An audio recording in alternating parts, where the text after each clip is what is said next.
Well, hello, ladies and gentlemen. It is me, your boy, Robbie. And anyways, I'm glad to be back with you. Today, I was actually, my wife and I, we got back. We had a small team that we took to Israel. We were in Israel for almost 10 days. And we just got back yesterday. Just before bombs started falling and missiles started shooting, we were on a plane headed out. And then before we even got home, we started hearing that Israel and the United States of America started bombing Iran, and Iran was shooting missiles all over the place. So we got out of there. Everything was shut down after us. I think we were one of the last flights out and didn't even really realize, which is normal because they're not going to tell us, hey, by the way, guys, we're going to go bomb a country. So, I just thought you would know. They're going to wait, don't let the cat out of the bag. But anyways, here we are. We're safe. We made it home. We're safe. Had a phenomenal time in Israel. And you know what? It's so funny. I already knew this, ladies and gentlemen, because I do my research. I knew these things because I read the Bible. Yes, ladies and gentlemen, I read the Bible, I study the Bible, I live the Bible, I believe the Bible. I do my research even in other areas. So I knew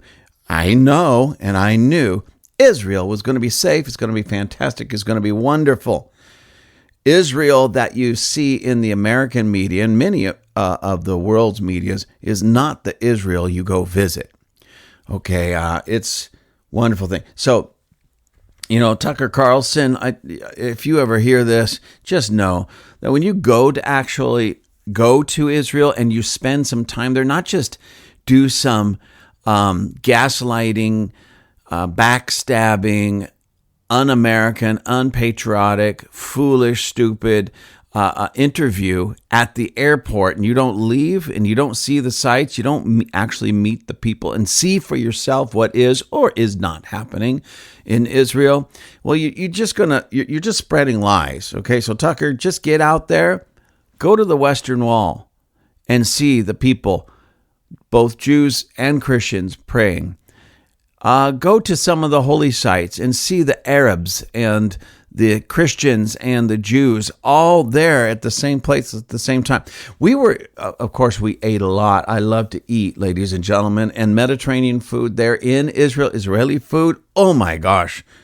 Awesome. So we go to a restaurant, right? We sit down, we order our food, and food starts coming out, and you look across the room and you see an Orthodox Jewish family enjoying themselves at the restaurant. You look at the other side of the room and you see Arabs enjoying themselves, their family, eating the food. You look over here and there might be some more like evangelical Christians. We kind of looked out. We were more charismaniacs, but nonetheless, we were there having a great time. One of my favorite people to go visit when I'm there, and just anywhere in the world, is a gentleman by the name of Moshe, and he's an Orthodox Jewish rabbi, and he welcomes everyone in to speak to him and talk to him and engage in conversation and exchanging of ideas and doctrines and theology with graciousness.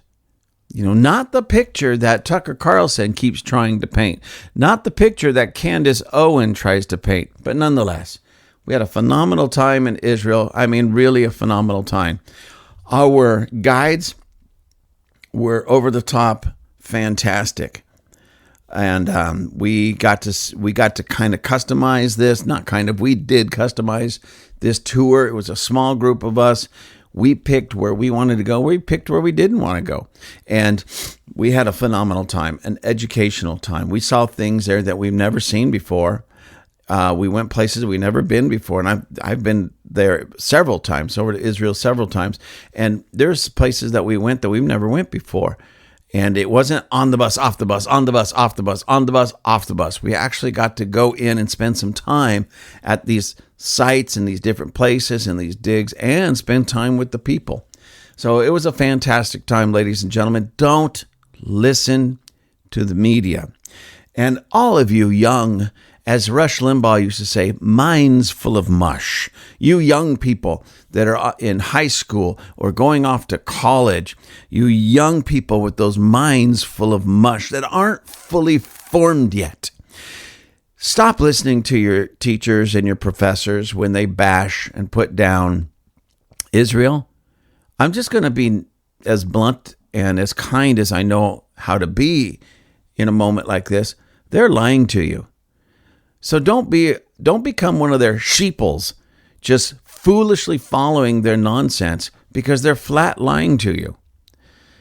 Israel is a beautiful country, beautiful people. Now, you know what gets me is like some of these Israel haters will find a video of some Orthodox Jew spitting at a church or giving some evangelical Christian a hard time.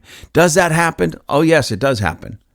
And they say, see, how can Israel be our ally when they treat Christians like this? You know what? That's not everybody in Israel. We were all over from the north to the south. We went from the far north to the deep south of Israel and all over on this trip. We met lots of people. We were around a lot of people. And not once did we have a problem with anybody. It doesn't matter if they're Jewish, Arab, Muslim, Christian. We didn't have a problem with anybody. And we were at a lot of those places that most Americans would say, don't go there. It's too dangerous. But we were there. We were meeting the people, greeting the people, shaking their hands, laughing, joking, having a good time. So anyways, don't listen to them. They're liars. You know, are there some that will spit on a church or even harass a Christian? Yes. The same way, here in the United States of America, some people who claim, they're empty claims, but claim to be Christians will go and graffiti, destroy synagogues, harass Jewish people here, especially in New York, but harass the Orthodox Jews here in America. And, so if we're going to use the logic that Tucker Carlson uses, Candace Owen uses, and people like them, so there's a Jew that spits on a Christian in Israel. So we should just cut off all of Israel because of that incident. Well, then maybe we should cut off all America because of some American stupidity, ignorance, and arrogance, including you, Tucker Carlson. You know, I got a real problem with what Tucker Carlson and Candace Owens is doing. We live in a nation, and I appreciate this, that we have the freedom of speech, that we can talk. We can exchange ideas. If you don't like something, you can say, I don't like that. You could even stand on the street corner and yell at the top of your lungs your vile hatred for something, someone, some nation, some people group, whatever. I appreciate that. But here's the problem, Tuck and Miss Owens. You are empowering our enemies, not just the enemies of Israel, but our enemies, because the enemies of Israel are the enemies of the United States and vice versa. You are empowering our enemies, and you are turning a lot of people in America against America. Let me explain, because it doesn't seem like the elevator's quite going to the top, Tuck. When you come out and spout all this anti-Israel hatred and nonsense and garbage, the people here in America listen to you. They start hating Israel the way you do, for no other reason than Tuck and Candace spout nonsense, lies, and what's the word? Vitriol, venom, vileness, wickedness. So these Americans with their minds full of mush, some just because they're young and some just because, well, God just didn't bless them with something up there. So these minds full of mush are being swayed by you, Tuck, by you, Candace. They're being swayed by you to hate Israel. You say, okay, well, how is that anti-American? How is that hatred for America? Because here we go. Here's this other large group of Americans, including our president, including our present government, that want to remain allies and supporters of Israel and vice versa. And we want and need their support. Okay? So they start hating on America. They start hating on our president, start hating on our present government, and they start hating on America, especially those of us who say, no, I'm a friend of Israel. By the way, of which I am. As a matter of fact, there's this thing going around about Christian Zionism. Oh, Christian Zionism is like the worst thing to happen. Oh my gosh, Christian Zionism. You hear that a lot, ladies and gentlemen. Christian Zionism. It's like the biggest wickedness on the face of the planet is this thing called Christian Zionism. Well, let me go on record in saying this. I am a Christian Zionist, not a scientist, a Zionist. Let me explain that. I believe in Jesus Christ. I am saved. I follow him. As a matter of fact, I am a preacher of God's word.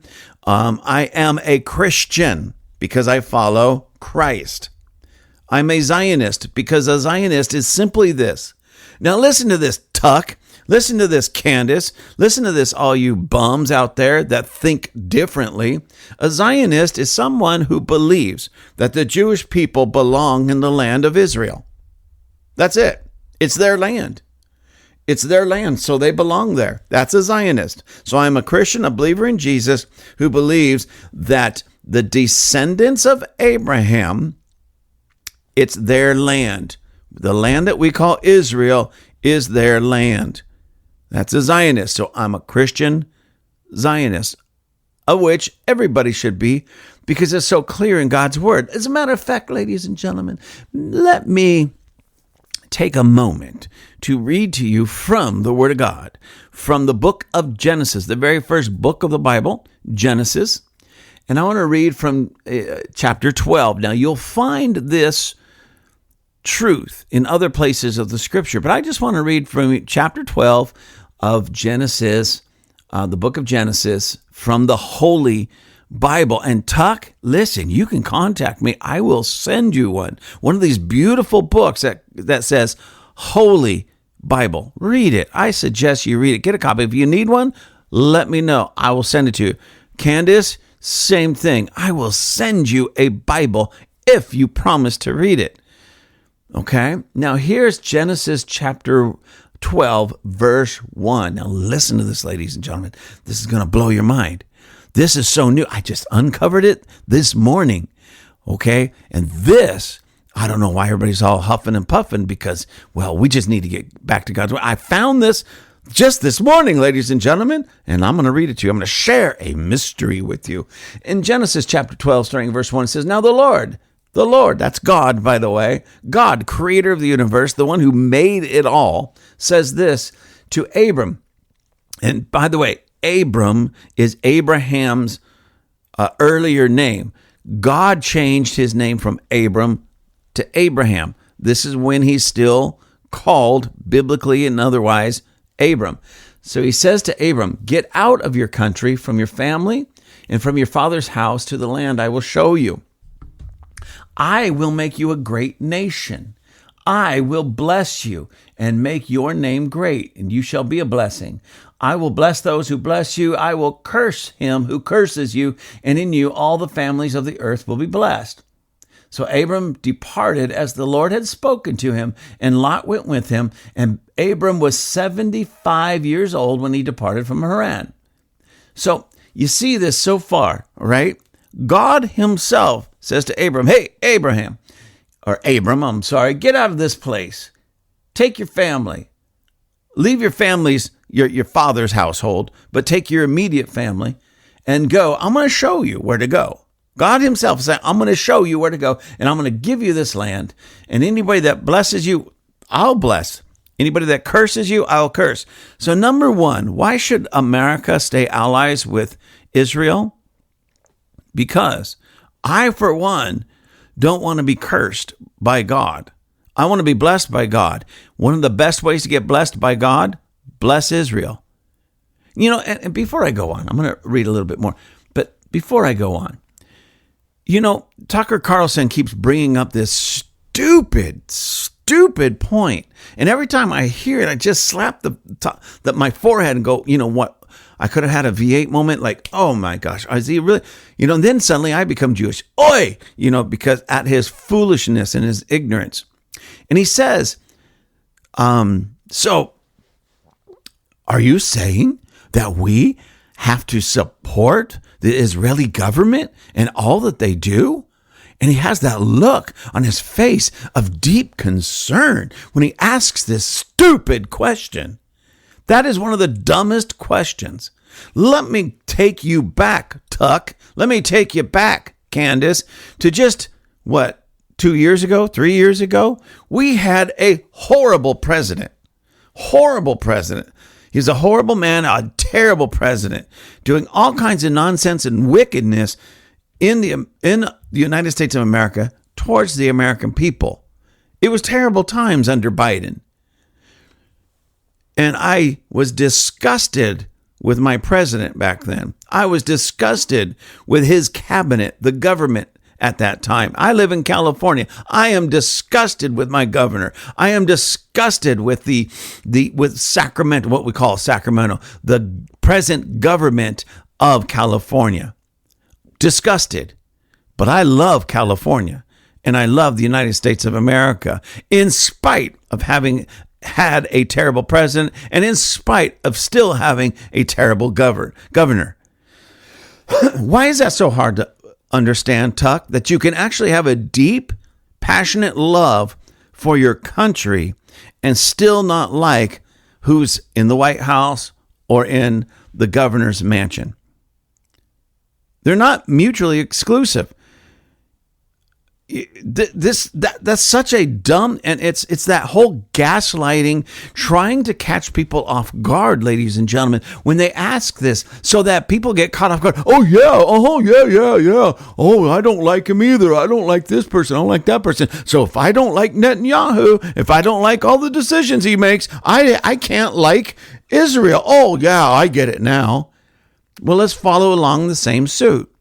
You didn't like Biden. You didn't like Obama. Maybe, I don't know why, but maybe you don't like Trump. Does that automatically mean that you don't like the United States of America?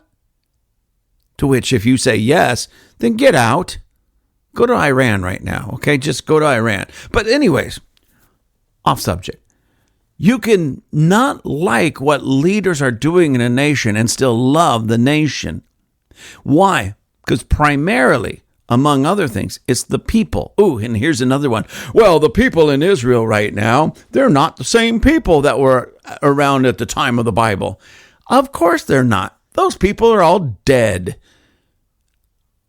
I mean, the arguments that I hear people give and the things that they say to try to justify their hatred, their vile, wicked hatred towards God's people and God's land, is disgusting.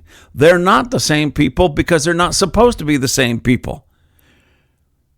When we talk about the time of Christ, we are 2,000 years separated. Of course they're not the right or the same people. Now, here's what happens, just so everybody knows, okay?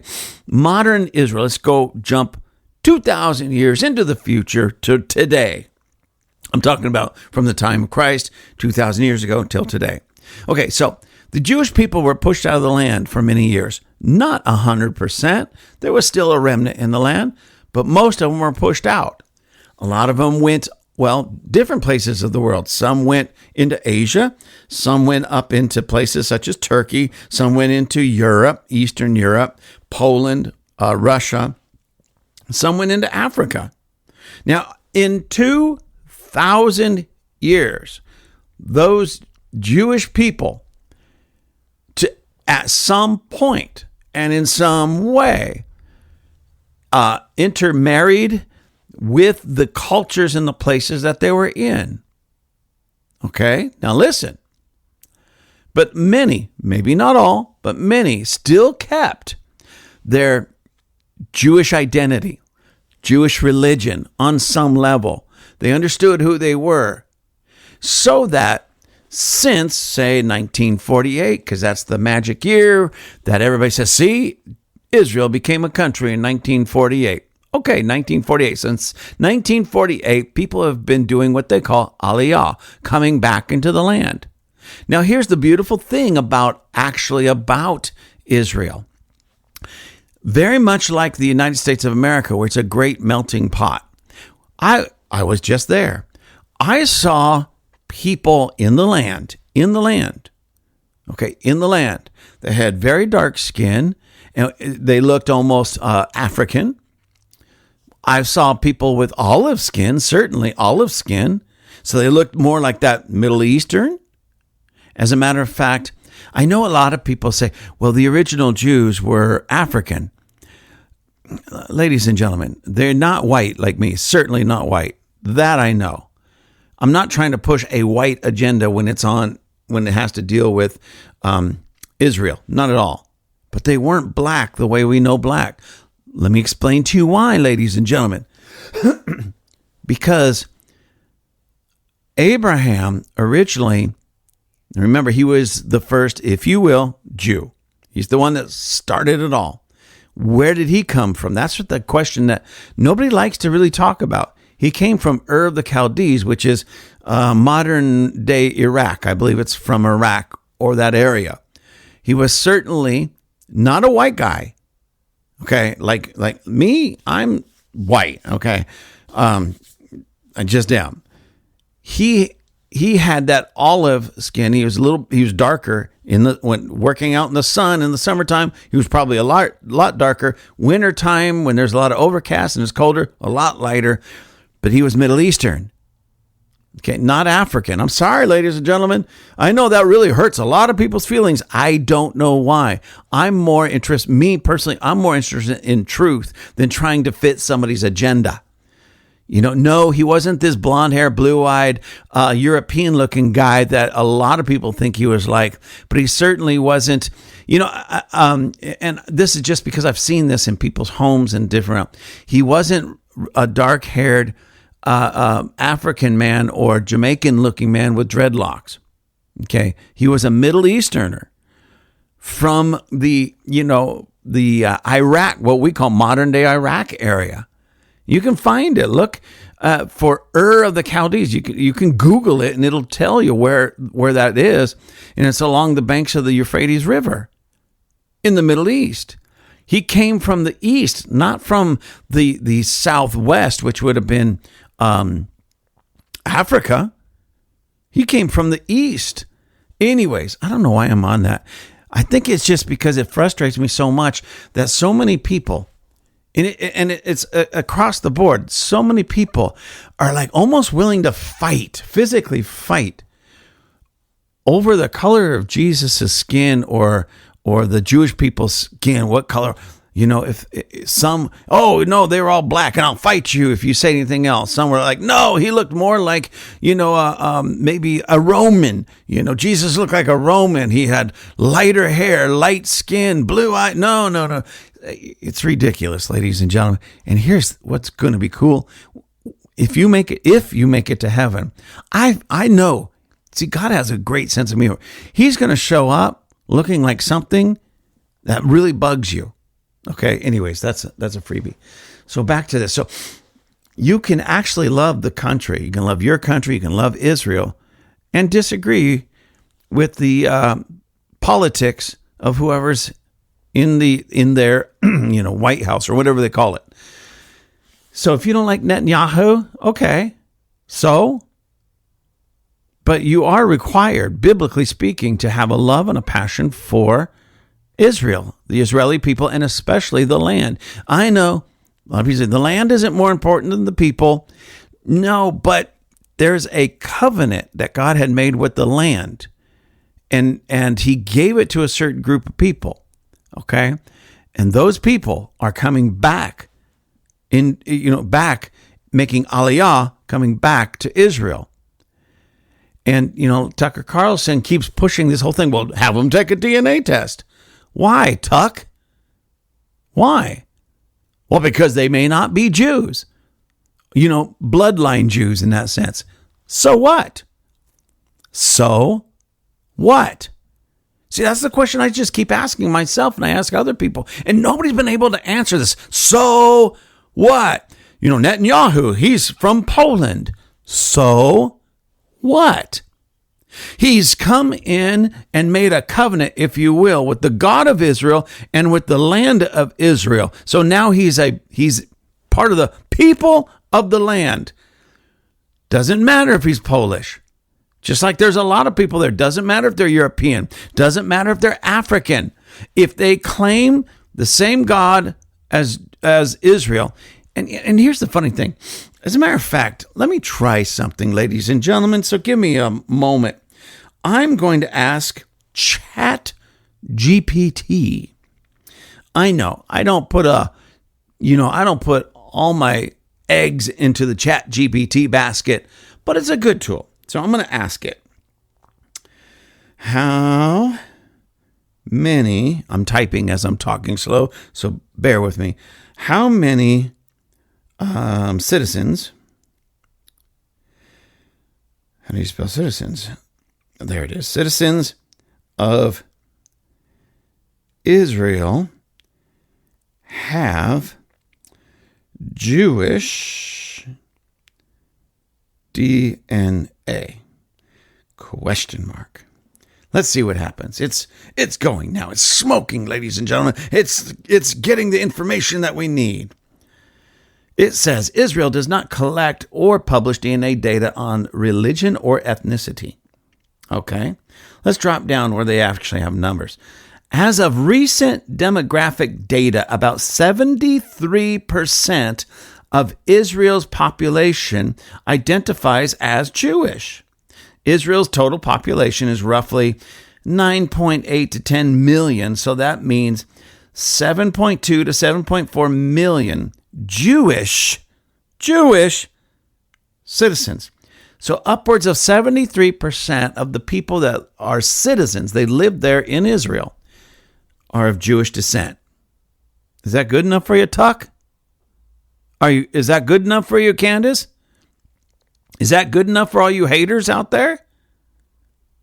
They're the people of the land. They were brought back to the land. Oh, I was going to finish reading out of Genesis 12. So we see that God makes these promises. He's going to take Abram to the promised land. He's going to show him the promised land, what we call modern day Israel. He's going to show him the modern land and says, I'm going to give this to you.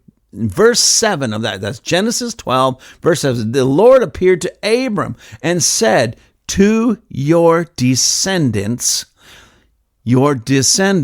Abram, remember Abraham, to your descendants, I will give this land. I will give this land. And then it says, and there he built an altar to the Lord, who had appeared to him. So Abram, soon to be Abraham, gets this promise from God. Hey, follow me. Go to the land I show you. I'm going to give it to you and your descendants. And in another area of the Bible, it says forever. But he's going to give them the descendants, his descendants, Abraham's descendants. He's going to give them the land. That's Israel. Okay. And then Abram builds an altar there. If you guys don't understand the altar is a place of worship, but it's also a place of covenant. Okay, typically, especially at that time, there would be a blood covenant on the altar. So he didn't just build an altar and leave it standing. He went along with and had a blood covenant cut at that altar. So that means that Abram went into a covenant with God, who just promised him the land that we call Israel today, and he was going to give that land to Abram's descendants. Well, let me tell you, ladies and gentlemen, if there are Jews, 73% of the people in the land share Jewish DNA. Do you know what that means? That 73% of modern Israel is a descendant of Abraham. Okay, a direct descendant of Abraham. That's their land. It's not supposed to be given to Palestinians, to Arabs, to anybody else. I'm not saying they can't live there, but they should be allowed to live there because Israel says they're allowed to live there. It's given to the children of Israel, or the descendants of Abraham. That's it. That's it. So 73% of the people that are in modern Israel have Jewish DNA, and that means it could be traced back to Abraham. God himself promised that he would give Abraham's descendants that land. The Jewish people, those 73% that live there now, that have that DNA, that's their land. So all your other nonsense, all your other excuses, all your other reasons to cry like a little baby, knock it off, grow up, suck it up, be a man, Tuck. I almost said be a man, Candace. But the problem is she is trying too much to be a man. And she, I'll just leave it right there. I'm just going to leave it right there, ladies and gentlemen. I will leave it right there. So anyways, we have this conflict that's going on right now. I mean, literally, as I am speaking, and it is Saturday, February 28th, and right now is 3:51 p.m. As we speak, Iran is being bombed by Israel and the United States of America. Iran is shooting missiles, of course, at Israel, shooting missiles at American military bases in the region, shooting missiles at different countries around them, including Saudi Arabia, of course, Israel, and I believe it was Qatar, Bahrain, and there was a few more, because they, in one way or another, are connected one way or another to America. We have a base there. We've done work with them, something like that. Oh, even Kuwait. I saw that Kuwait was being bombed by Iran. And, it's kind of interesting. It's this last-ditch effort of Iran. It's their Hail Mary. I'm sorry. That just struck me as funny when I said that. They're Hail Mary because they're so against Catholicism, Christianity on any level. And now they're doing a Hail Mary. Anyways, I thought that was just me. That was funny. Apparently, that just fell on deaf ears. I didn't mean to offend anybody. Didn't mean to offend. Just having fun with this, ladies and gentlemen, trying to make light of it just a little bit. Just a little bit. Hail Mary.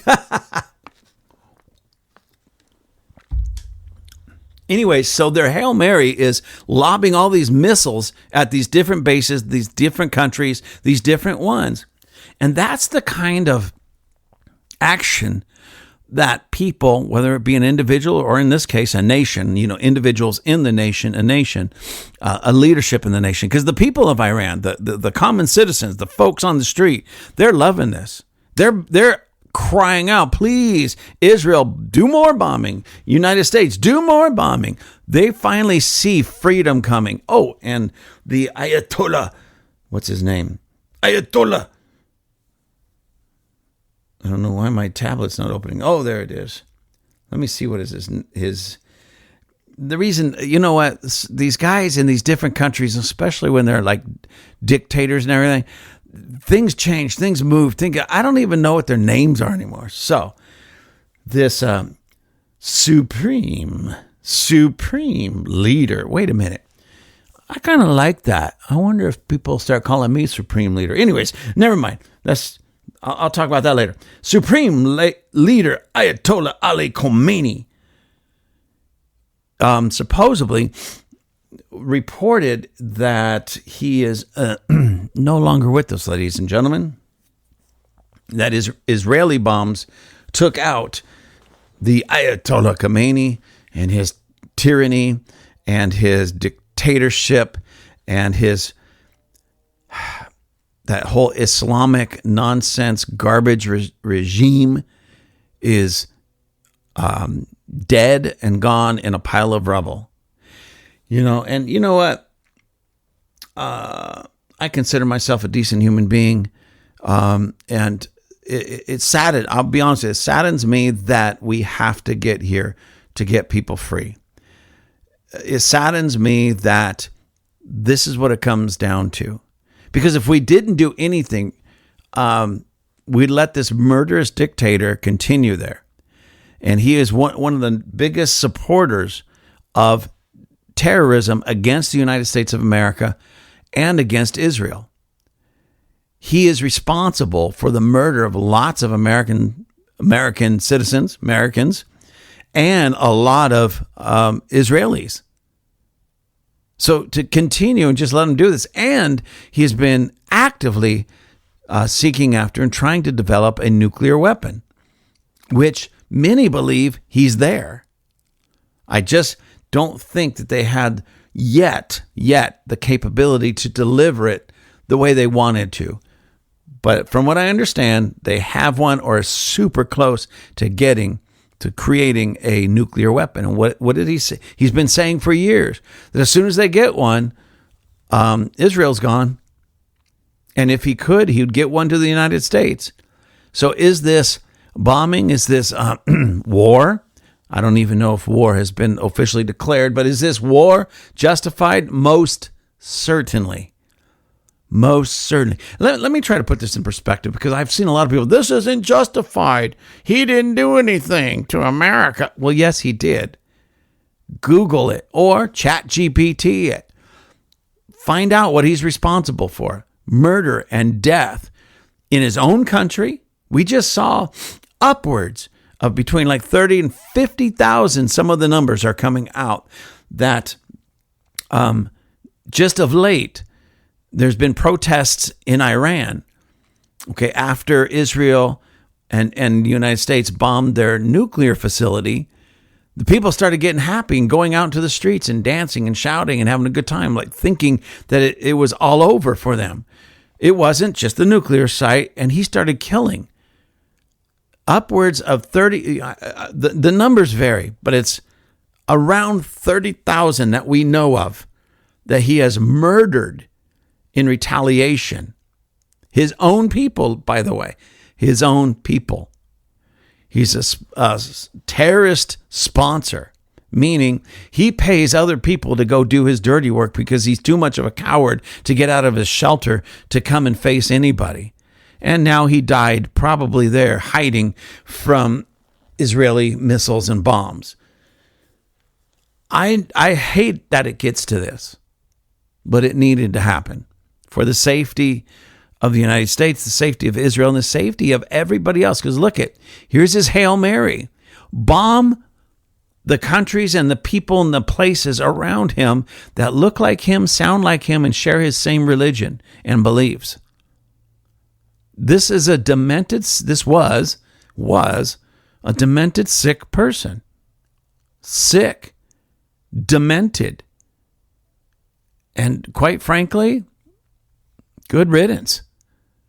I really don't like that. But at the same time, the world's a safer place without him. Good riddance. And I would say that about, well, here's the problem. Islam is a cancer in the world. And this guy proves it, and people like him. Islam is a cancer. You say, well, not all Muslims are like that.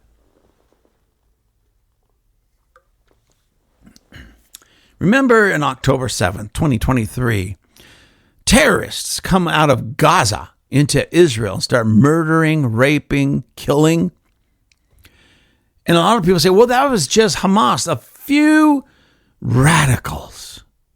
Then why was most all of Gaza, all the citizens of Gaza, when these terrorists start coming back, telling their stories, showing their videos, driving in with bleeding, beat up, bleeding hostages. And they start jumping up and down in the streets. They start playing music. They start shooting their AK-47. I saw videos of like little old ladies with AK-47s. Pow, pow, pow, pow, pow, pow. I mean, come on. Why are they doing that if it isn't all of them?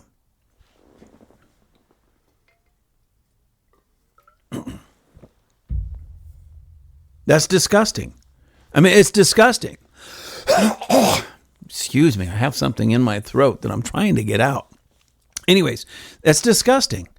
It's not just the quote unquote radicals. It's the entire religious system. The only Muslims that aren't like that are the nominal Muslims. But if they take their religion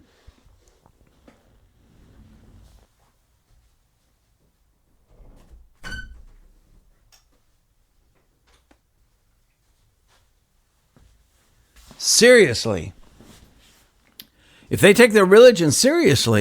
then they're going to be out there either doing the murdering or celebrating the murder when somebody else who looks like them, acts like them, thinks like them, talks like them, when somebody else does the murdering. We've all seen those videos of the Muslim Islamic schools for just little children, where what are they teaching their children? To hate America, to hate Israel, and even at very, very little young ages, 5, 6, 7 years old, they're teaching them how to hold a weapon and hate America, hate Israel, and become radical. We call it radical. To them, it's normal. We call them, it's just a radical few. No, it's the normal there. So the only ones that are quote unquote safe are the nominal ones that aren't, kind of like, I hate to say this, ladies and gentlemen, but this is just the truth. So most of you can get an idea. It's kind of like a Catholic. Did you know, and I talked about this on another program, but did you know that when they do studies to see, among Christian groups, who has a biblical worldview, because that's very important. If you're going to say, hey, I'm a Christian, I'm a Catholic, I'm a Baptist, I'm a Pentecostal, well, you should have a worldview that goes in alignment with what you claim you are, or really maybe you're not. Catholics are at best, percentage-wise, of all Catholics, at best, 1% of all Catholics have a biblical worldview. Some studies, 0.01% of Catholics have a worldview. So anyways, you can argue about that all you want. You like it, don't like it. It's just the facts, ladies and gentlemen. I'm here to give you facts. So if you have Muslims that are kind of in the same boat, they're just nominal. They don't even know what they believe, why they believe it. They might go to a mosque for a wedding or whatever they go to mosque for once in a blue moon. They're not too radicalized. But if they go and they sit under the imam's teaching, I'm sorry. If they sit under their imam's teaching and everything, what we call radicalized, they call normal. Listen, ladies and gentlemen, this is worldwide too. Even in the United States of America, in some of the red states where there happens to be mosques, okay? What we call radicalized Islam, what we call that radicalized terrorist mindset, they call normal. You have to understand this. So a Muslim mind, I'm just telling you this is just a fact. Don't get mad at me, Muslims. I'm just telling you the facts. They don't really care for life. They don't have much concern for life, maybe except for themselves. But even in that, they really don't. That's why it's so easy for them to be talked into strapping a vest full of dynamite and nails and marbles and walk into a bus station or on a bus or at a train and kill themselves and try to kill as many people as they... Well, I want you to think about this, ladies and gentlemen. I really want you to think about this. I saw this more in like a comedy kind of comic strip kind of thing. And I also heard a comedian talk about this, but think about this. So a Muslim can put on a vest, bunch of dynamite or C4 or whatever it is, with marbles and ball bearings and nails and screws, all it mixed into that, walk into a crowded place, detonate it, killing themselves, and then killing or maiming a whole bunch of other people. All for this idea that they're going to get to the, I don't know what they call it, but the Muslim heaven. And what's waiting for them in the Muslim heaven? What does Allah have waiting for them 72 virgins. Okay, I want you to think about that.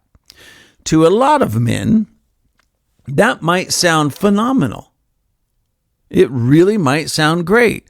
Wow, I get 72 virgins.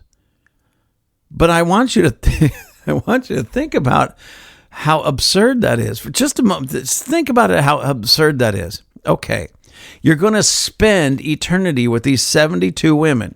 Now, when you first get there, 72 virgins. I don't really understand what that really is supposed to mean or represent in the sense of spending an eternity with 72 women who just happen to be virgins when I get there. I mean, come on, how long until they're not virgins? I mean, really, what's the take on that? What really is the take on that? And it's so strange to me. I'm like, wait a minute, 72 virgins? And here's the thing I would have to say to some of you Muslim ladies out there who are married. So you got your husband, right? You got your husband. He's supposed to be true to you. Not really, because he can go take up to, I think it's 4 wives. And as young as 9 years old or 6-year-old, like the Prophet Muhammad, he takes a 6-year-old, consummates that wedding when the young lady is 9 years old. He's a pedophile by virtue of that.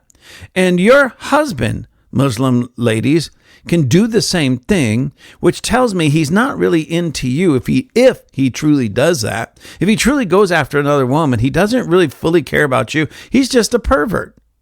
I mean, that's the bottom line. He's a pervert. And what does he have to look forward to after serving all these years, 72 virgins? Well, there's such a wicked sexual perversion in Islam that it just blows my mind that's what you have to look forward to, 72 virgins. I mean, think about that for just a moment. I'm trying my best not to sound crude or anything, so I'm going to try to say this as uncrude as I possibly can. So you're going to be up there for eternity. What in God's name is going to happen to those 72 virgins after you've been with them for, say, 10,000 years? I mean, how does that work? I mean, now, in 10,000 years, if you can measure eternity by years, say 10,000 years, you're up there with it used to be, when you first got there, 72 virgins. Now what? You got 72 saggies baggies? I don't know. I really don't. I mean, how does this work? It's perverted and it's sick and it's twisted. It's just really, really, really strange to me. But nonetheless, so it's that whole Islamic mindset is so perverse and twisted, based in murder, based in fear, based in that kind of wickedness, and throw in this sexual perversion all at the same time. And there's so many sexually perverse things that come out of Islam. It just blows my mind that anybody, even those who are Muslims, would even admit that they're Muslims, or I don't know, maybe get on the bandwagon or on this drive to purify and cleanse it and get rid of all the nonsense. Because that's why I have table flippers, ladies and gentlemen, because I saw a lot of things in the church world that I didn't think was right. So I'm going to address them and do my best to help steer people towards back to the unadulterated Word of God. Not man's opinion, but the Word of God. So, anyways, with that, let me read this little, I don't know if you can call it, I guess it's an article, but it's very short. And it's about what's going on. It's about the Ayatollah Khamenei. This is from OAN, which is One America News. And the writer of this is, you know what? They wrote it today. They published it today. It must have been early today. February 28th, 2026 at 12:40 p.m. So it's only less than 4 hours old. Catherine Mossack is the author.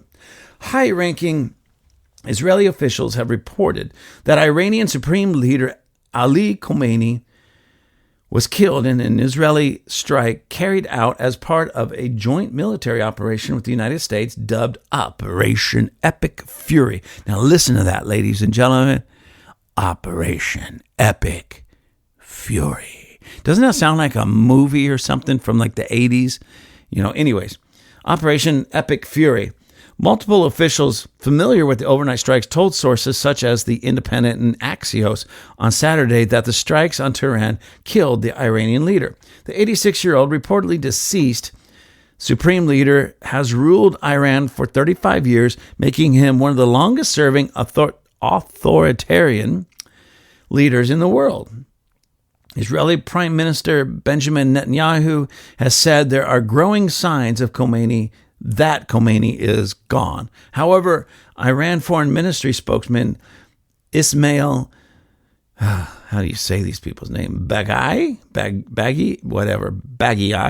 told ABC that he was safe and sound. So, ladies and gentlemen, honestly, I don't think he's around. I believe the Israelis before I believe the Iranian leaders. I'm not talking about the citizens on the ground. I'm talking about their leadership. I'm talking about the governmental officials. I think this dude is toast. All right. Come on, let's face it. Muslims are liars.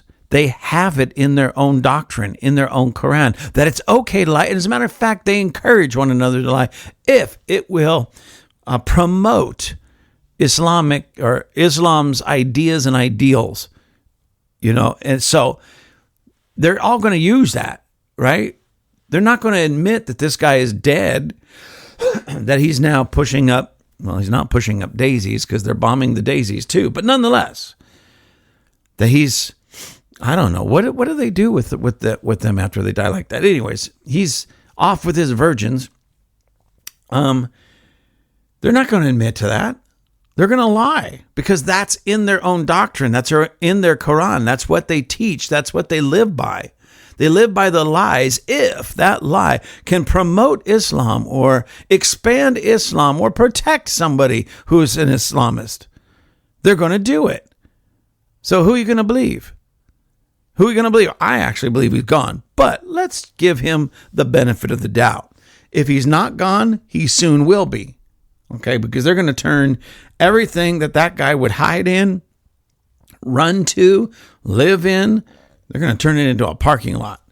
And he's going to be pavement. Anyway, so where was I? So I believe he's gone. President Donald Trump urged Iranians who had protested their government in all 31 provinces since the end of last year to take over their government and seize control of their destiny. Once the bombing ends, though, officials have warned that the military conflict would continue through the weekend. Some in Tehran have begun celebrating Khamenei's death, according to the British broadcasting company BBC, despite conflicting reports about his state. And then it says, stay informed, and we will give you all the latest details. Anyway, so the Ayatollah Khamenei is most likely gone, which is a good thing for the Iranian people and for the world, especially that part of the world. Okay, because the Iranian people want peace. The Iranian people want to join the global community. The Iranian people want to enjoy travel, and they want to enjoy a safe country. They want to enjoy the types of food they want to enjoy. They want to wear what they want to wear. They want to listen to the music they want to listen to. They want to watch the movies they want to watch. They want to drive the types of cars they want to drive. They want to have some knucklehead with some band on his head forcing them, like, you listen to this music or I kill you. You eat this food or I kill you. You drive this car or I kill you. And that's basically what it came down to. Now, we have a bunch of, and I'm going to say this really nice, but morons in the world, but including in the United States of America, that are now fighting, protesting the fact that we are setting the Iranian people free, protecting Israel and protecting ourselves, including Tucker Carlson, including him. They're like all up in arms with the fact that we're bombing them, trying to set the Iranian people free so that they can choose what they want, how they want to live. They can eat where they want to eat. They can travel where they want to travel. They can drive what they want to drive. They can wear what they want to wear. They can be free. This thing, liberals in America. Anyways, so check this out. Liberals in America use their freedom, the freedom that they have by being an American, to protest the bombing of a tyrant that steals his own people's freedom, that murders his own people if they don't do exactly what he wants to do, how he wants them to do it. So, see, like in the United States of America, you can take somebody who's 5'4", 300 pounds, shave one side of their head, grow out the other side of their hair, dye it purple, put 72, that number is just in my head, 72 piercings and earrings all over their face, their ears, their nose, eyelids. They can wear the strangest of things. Fly a rainbow flag. Why? Because they have the freedom to do that. It's still sick, but they have the freedom to be sick, pervert weirdos. And they will use their freedom not only to dress like that, act like that, but to protest the fact that Iranians that don't have that freedom, that can't eat what they want to eat, drive the types of cars they want to drive, travel where they want to travel, send their little girls to school, things of that nature. They don't have that freedom. And what are these liberal dimwits in America doing? They are fighting and protesting the fact that America and Israel is setting them free, giving these people in Iran the freedom to choose the life they want to choose, to live the life they want to live. Isn't that the weirdest thing? Double-minded? You know, the Bible talks about people that are double-minded and their instability. As a matter of fact, I believe one translation says they're unstable in all their ways. The double-minded are just so unstable. And that perfectly describes liberalism and the liberal mindset. I don't know what's going on, ladies and gentlemen. I can't even get these words out of my mouth. But the liberal mindset, they're so double-minded, so sick and twisted, that it's like they don't want the Iranian people to have the freedoms that they enjoy, which is weird. I don't know. Maybe because, I don't know. It's the weirdest thing. It's really because they're demonized. Their brains are messed up. I mean, you can see it. Mental health issues. We have a mental health crisis in the United States of America. Well, of course, we're going to continue having a mental health crisis as long as people put up with that nonsense and that garbage. Anyways. So the Iranian people are being set free. Israel's going to become safer. At the moment, it's not, but safer and more secure. I want to do something else real quick, ladies and gentlemen. This is real quick, and then I'm going to try to wrap this up because I was thinking about this earlier. Like I said, we were just in Israel.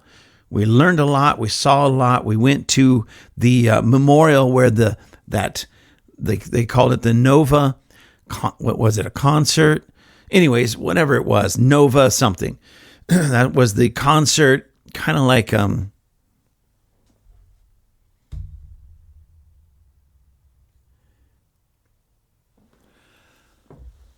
of like Woodstock back in the day. What was that? The 60s?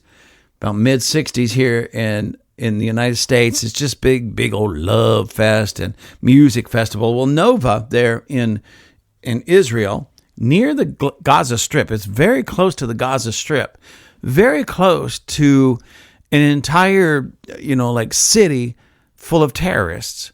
Okay, so that's where they were attacked, gunned down, killed, murdered, hundreds of them.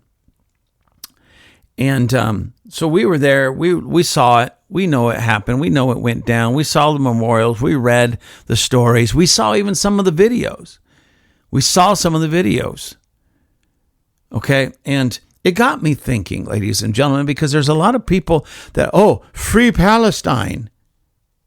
We're going to fight for the Palestinian people, because Israel's waging genocide. Some of the dumbest things come out of the American left. The dumbest, most ignorant, most twisted, most sick things comes out of the American left. So the Palestinians come across the border, tear down the fence dividing them, go into this festival where people are just partying, dancing, doing all of this, and start gunning people down, killing them, literally raping the women, killing them, taking hostages, and going to all the kibbutzes, which is like communities in Israel close to that, and doing the exact same thing. And I thought to myself, I said, self, I wonder, maybe this will help people understand the severity of it. So I am going to use ChatGPT once again. I haven't put anything in it just yet. This is what I'm going to ask ChatGPT. Let me type it in, how many missiles have been fired from Gaza into Israel? Let's go in the past 12 months. I don't want to take it all the way back to before October 7, 2023, because we know that missiles were being fired as all this was going on. Missiles were going fired. It was pandemonium, ladies and gentlemen. It was chaos, and they were using that. So I just want to go just the last 12 months, because like I said, that was October 7, 2023, about roughly 2.5 years. So in the last 2.5 years, I'm just taking a 12-month chunk, the last 12 months, to see if any missiles come out of Gaza towards Israel after Israel's been in there and leveling the Gaza Strip. And they're not. Anyways, that's a whole nother story. Anyways, so let's see this. According to a June 2025 report by the Israeli Defense Forces, covering the first 600 days of the war that began on October 7, 2023, there were about, listen to this, ladies and gentlemen, there are about 10,100 direct fire projectiles launched from Gaza that crossed into Israeli territory, rockets, missiles, and similar weapons by that point.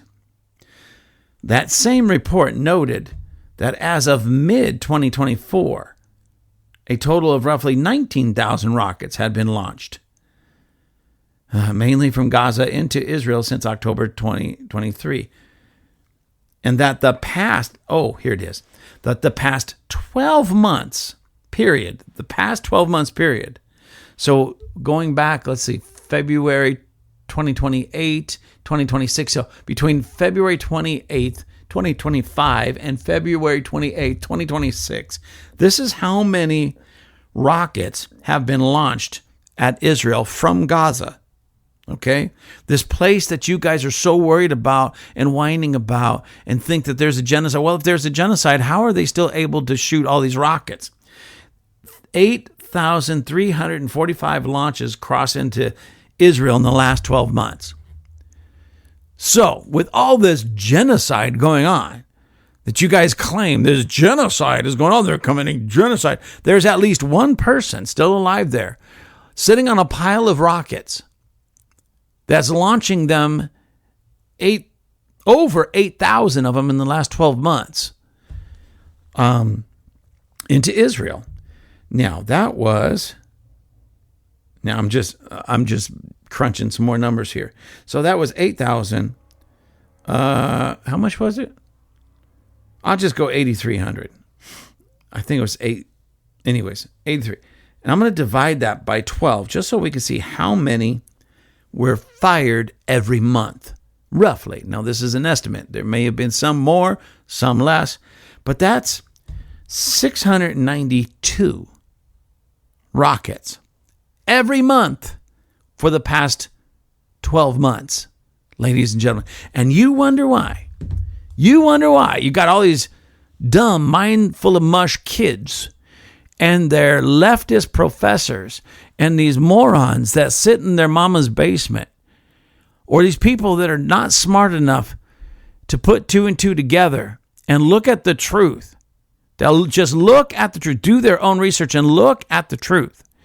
Gaza is shooting on the average in the last 12 months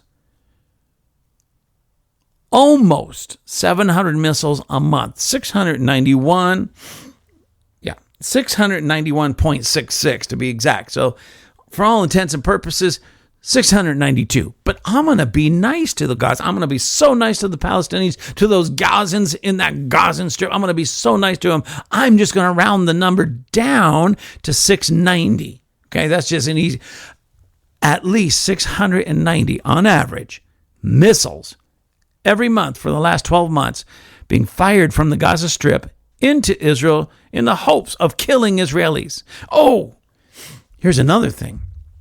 So we go all the way up close to the north border. There's this town, and there's a group of people called the Druze, D-R-U-Z-E. You can look them up, D-R-U-Z-E. And they have a Druze village up in the north. A missile hit a soccer field there with children playing soccer. A missile hits a soccer field full of children, and 12 children were murdered, and many others were hurt. Children, ladies and gentlemen, 12 Druze children. Now you go, who are the Druze? Exactly.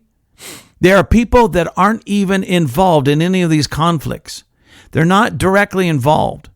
They're in Israel, they're Israelis, but they're a religion unto themselves. And these wicked Muslim Islamists don't care. They just want to kill and murder people within the border of Israel. And they did. They murdered 12 children. You can look it up. Don't believe me? Look it up. You don't hear this in the American news, do you? Why? Because it doesn't fit their narrative. And why they have this anti-Israel narrative beats me. I have no idea. They're disgusting. Anyways, ladies and gentlemen, so it's my hope, my prayer, that Israel, the United States, and the countries that say, you know, enough's enough with Iran and enough's enough with all these Muslims, stand up and really do a good job cleaning up the mess that we have allowed. And do you know why we're in this situation?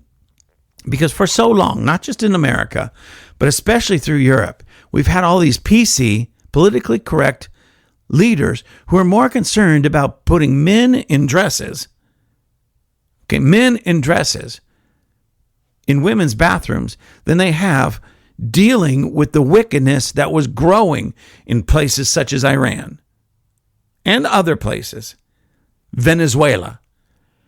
Then you finally get Trump, who gets in there and says, enough's enough. I'm not going to play that game. I'm not going to play the game that my predecessors played. I'm not going to play the game of Obama or Clinton. I'm not going to play the game of Biden. I'm not going to play that game. I'm putting a stop to this wickedness once and for all. These guys are murderers. They're thugs. They're tyrants, and I'm putting an end to it.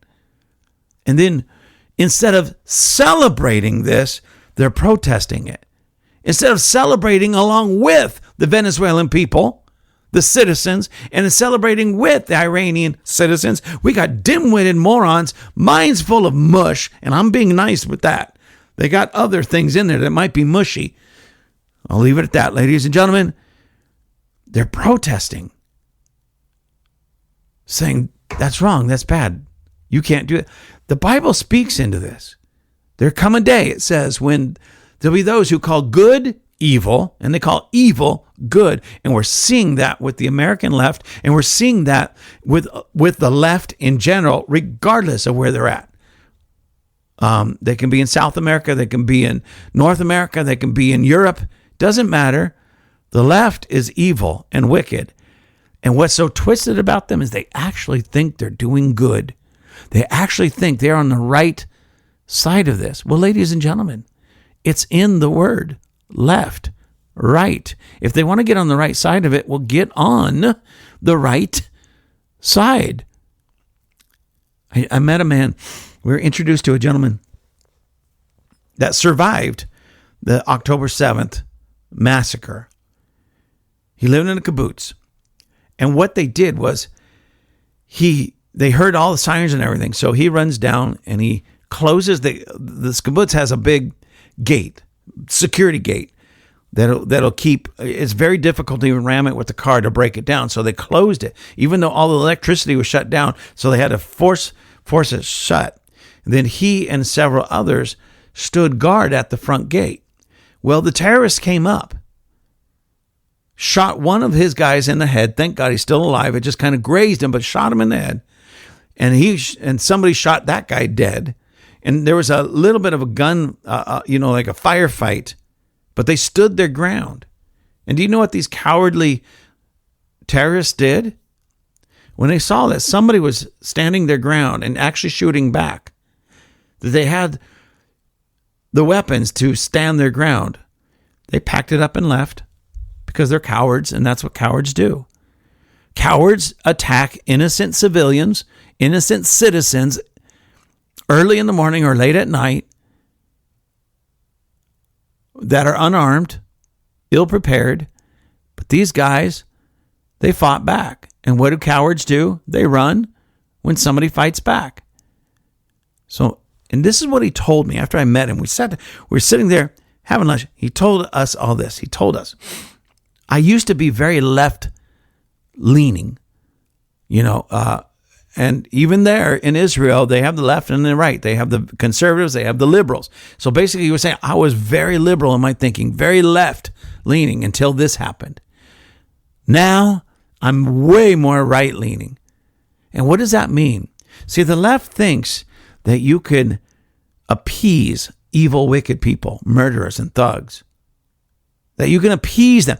Give them something and they will be nice to you. Give them land. Remember the land for peace? Give them land and they'll be nice. Give them food, they'll be nice. Give them fresh water, they'll be nice. Give them all these things and they'll be nice. He used to be one of those people that believed that until they tried to kill him and until he saw the carnage and the murder and the death of his friends all around him. All around him. He lived in that area. And now he's saying, nope, I don't believe that anymore. I didn't say it like this, ladies and gentlemen, because he was broken. He was hurting. Still is. Still trying to wrap his brain around this. And this is a sucky way to do this and to come into it. But welcome to the family. Now you know what we've known all along. Now you are embracing what we've embraced a long time ago. And all these, I'm trying so hard to be nice, ladies and gentlemen. I'll just say, all these liberals in America haven't yet faced that. I mean, come on. They have these liberal groups, Queers for Palestine. Queers for Palestine. Not realizing that if they went to the Gaza Strip or any of these Islamic places, they would love to. I mean, these Muslims would love them, would welcome them with open arms. As they threw their arm around their neck, choked them to death, or drug them to the top of a building and threw them off, or put a noose around their neck and hung them, or cut their heads off, or put them in a cage, throw gas on them and burn them to death, or put them in a tunnel and starve them to death, and I can go on and on and on, because that's what these Islamists do. They're wicked, they're evil, they're bent on death, and they would love to have a bunch of these queers for Palestine step into their Muslim cities. More target practice, more weird, sick fun for them. Anyways, ladies and gentlemen, I'm going to get off of this because I'm tired of even thinking about all this wickedness. I got to preach tomorrow, and I got to deliver life. But anyways, thank you. Israel, thank you.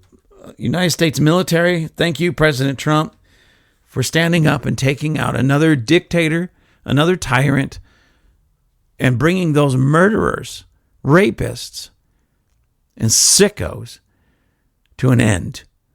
The world is now a safer place because of Israel and because of the United States military and because of our President Trump. And by the way, Israel loves Trump.